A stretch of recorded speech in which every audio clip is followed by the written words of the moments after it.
Ammetto, è da un po' di tempo che volevo fare un video su Francesco Carotto. E finalmente un video su Francesco Carotto.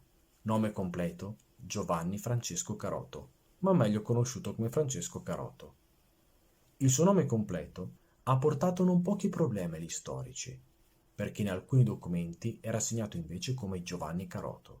Il problema è che Francesco aveva un fratello, chiamato appunto Giovanni, che come lui faceva l'artista. Giovanni, a differenza di Francesco, è passato più alla storia come esperto di antichità che come pittore. Tra l'altro, i due fratelli collaborarono più di una volta artisticamente nel corso delle loro vite. Francesco Carotto è oggi considerato come un personaggio di livello locale, e questo è un po' strano perché risulta essere molto più popolare all'estero che in Italia.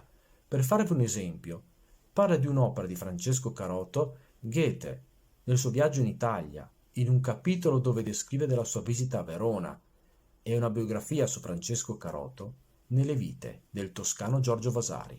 La biografia scritta dal Vasari è considerata come sufficientemente attendibile, perché quello che ha scritto trova riscontro in vari documenti legati alla vita di Francesco Carotto, nato a Verona nel 1480 da una famiglia di speziali.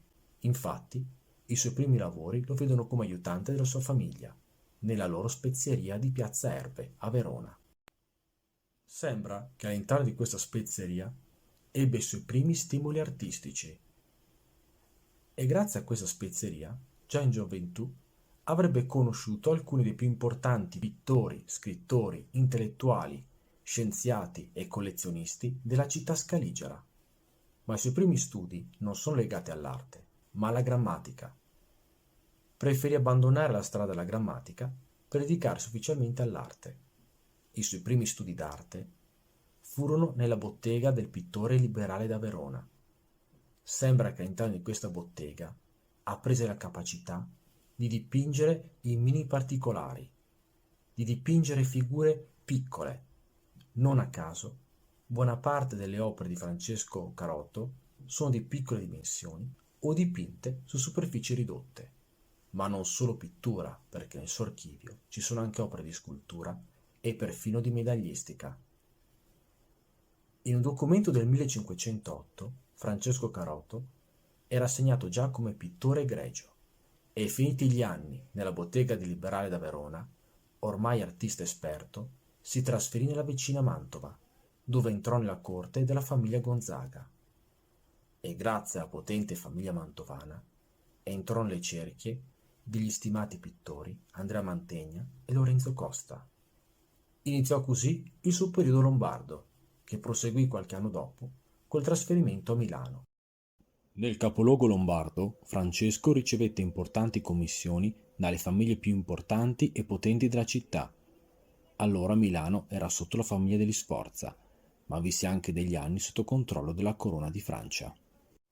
A Milano poté conoscere anche l'arte fiamminga ed entrare nelle cerchie dei leonardeschi, come Bernardino Luini e il Brabantino, e grazie a loro conobbe la teoria leonardesca dei moti dell'animo. Francesco prese seriamente in considerazione queste teorie e le mise in pratica nei suoi ritratti segnati da un grande uso delle sfumature, delle luci e delle ombre, ma soprattutto delle rappresentazioni emotive. Non a caso sono dei ritratti le sue opere più famose. Qualche anno dopo si trasferì nel vicino Piemonte, a Casal Monferrato, oggi in provincia di Alessandria, nella corte di Guglielmo IX Paleologo. Un po' di tempo dopo tornò in Lombardia, per poi tornare nella sua città natale, Verona. Pare che a lui sia dato il merito di aver introdotto a Verona la maniera di Michelangelo e di Raffaello. Francesco Carotto fu anche colui che meglio interpretò le teorie di Leonardo da Vinci sull'arte nella città scaligera. Non a caso, è un'opera del suo ritorno a Verona il suo dipinto più famoso, il ritratto di fanciullo. Per chi è interessato, ho analizzato quest'opera in un video per un canale YouTube con cui più volte ho collaborato, l'altro giornale Channel Verona. Link sotto il video. Sono soprattutto ritratti, i dipinti che ricevette in commissione in questi anni di ritorno alla sua città natale, ma il suo archivio pittorico non si limitò solo ai ritratti.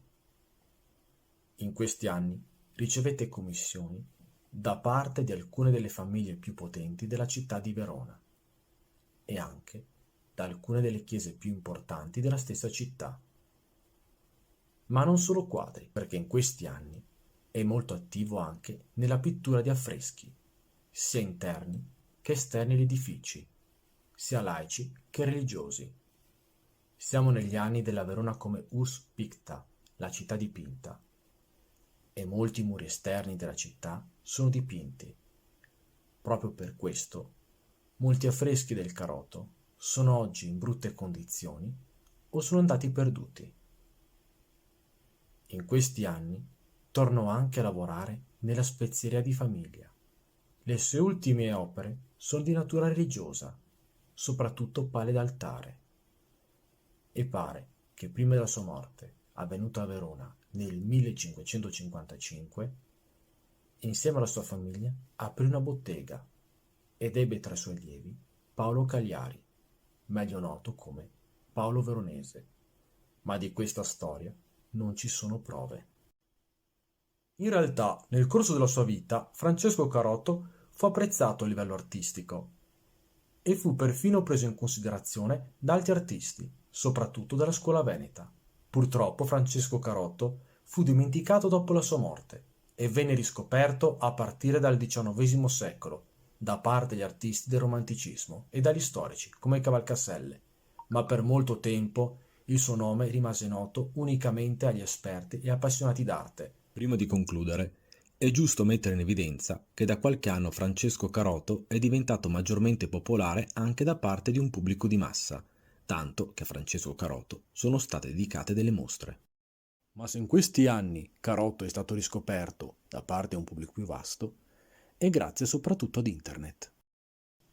Spero che questo video vi sia piaciuto e arrivederci ai prossimi video.